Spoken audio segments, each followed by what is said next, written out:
L'imam a aussi fait deux invites pressantes. Il a d'abord exhorté les fidèles à s'acquitter de la zakat, cette obligation faite à tout musulman remplissant les conditions. Il a aussi lancé un appel à tous les talibés pour une participation conséquente à la construction de cette mosquée. Serigne Abo n'a pas manqué de remercier le président de la République qui a gracieusement mis ce terrain à la disposition de la communauté mouride. Pour finir, l'imam a rappelé le ndigal du khalife général des mourides, invitant les talibés à respecter les prescriptions divines. À la fin de ce sermon, Meïssa Touré, architecte de cette mosquée, a fait un exposé détaillé sur le plan béton armé de cette mosquée, les différentes composantes de cette mosquée, mais aussi et surtout l'étude pédologique de ce terrain. Le président de la République, après un message de félicitations à l'occasion de cette fête, a invité les talibés à participer à la construction de cette mosquée et féliciter l'architecte. La prière de la Tabaski est un devoir de tout musulman, c'est pour ça que je suis venu ici, comme je le fais toutes les années, même avant d'être président de la République, c'est un devoir de tous les musulmans. Mais aujourd'hui, en plus, j'avais demandé à Makiou de nous faire présenter l'état de la construction de la mosquée et de l'expliquer pourquoi, depuis que nous avons posé la première pierre, on n'a pas avancé. Je crois qu'aujourd'hui, l'architecte l'a montré, parce qu'il nous avait présenté les façades, il nous avait présenté le plan de masse, mais il nous a expliqué qu'il a fallu examiner l'intérieur, le sol et le sous-sol qui va supporter le bâtiment. Parce qu'il ne s'agit pas de construire à la va-vite, d'avoir une très belle mosquée qui va se fissurer le lendemain.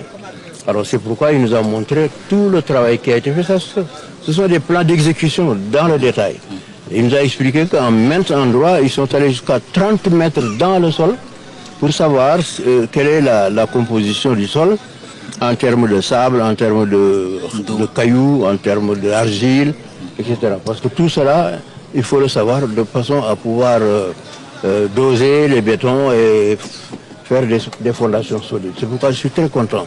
Je suis très content surtout parce que c'est un Sénégalais qui l'a fait. Une mosquée aussi compliquée, et je crois que quelqu'un qui fait ça mérite d'être félicité. Il n'a pas eu besoin d'aller chercher des experts dans aucun pays du monde pour faire cette mosquée qui sera rangée certainement parmi les édifices les plus importants et les plus précieux. Pourquoi je suis très très content de lui. Je le félicite et je félicite tous les techniciens qui travaillent avec lui et plus généralement tous les techniciens et ingénieurs sénégalais pour leur demander chacun dans son domaine de faire comme cela un travail tout à fait parfait, fondé sur des connaissances scientifiques sûres pour rassurer en quelque sorte les Sénégalais. Donc toutes mes félicitations. Je voudrais ajouter que maintenant, comme l'avait prescrit le marabout, il appartient à tous les talibés de construire cette mosquée. Chacun doit mettre quelque chose. J'avais en son temps déclaré que personnellement je mettais 500 millions de francs CFA, ce qui a été fait. D'autres aussi ont participé, Makiou, Madi Kenyan et d'autres. Mais maintenant, j'appelle les autres talibés mourides du Sénégal, d'Afrique et d'ailleurs des États-Unis, de France, de partout, à participer à cette mosquée. Parce que le mieux, c'est que chacun y participe à la mesure de ses capacités.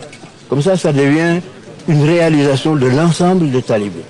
Certes, nous avons peut-être dans notre communauté des gens qui peuvent, quel que soit le coût, construire la mosquée, mais nous n'atteindrons pas l'objectif d'en faire un édifice dans lequel chacun a donné une contribution. J'ai demandé à Makiou d'ouvrir les comptes dans les banques et de faire d'expliquer le projet aux Sénégalais d'ici et d'ailleurs et de leur demander chacun de mettre ce qu'il peut faire, mais vous tiendrez un carnet, vous tiendrez un journal dans lequel on publiera la contribution de chacun. Ça s'est fait dans certains pays. En Tunisie, ils ont l'habitude, quand ils ont un édifice comme ça, dans lequel il y a, les Tunisiens participent, ils publient régulièrement un journal. Alors, vous publiez régulièrement un journal que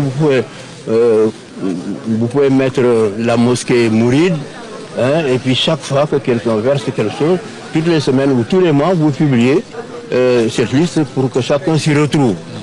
Et maintenant, ce que je recommande, c'est que l'argent ne nous arrête pas.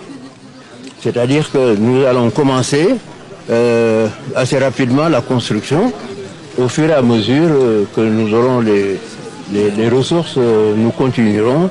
Mais je souhaite que le travail se fasse de façon continue pour qu'on puisse égrener, comme on dit, notre mosquée dans les meilleurs délais.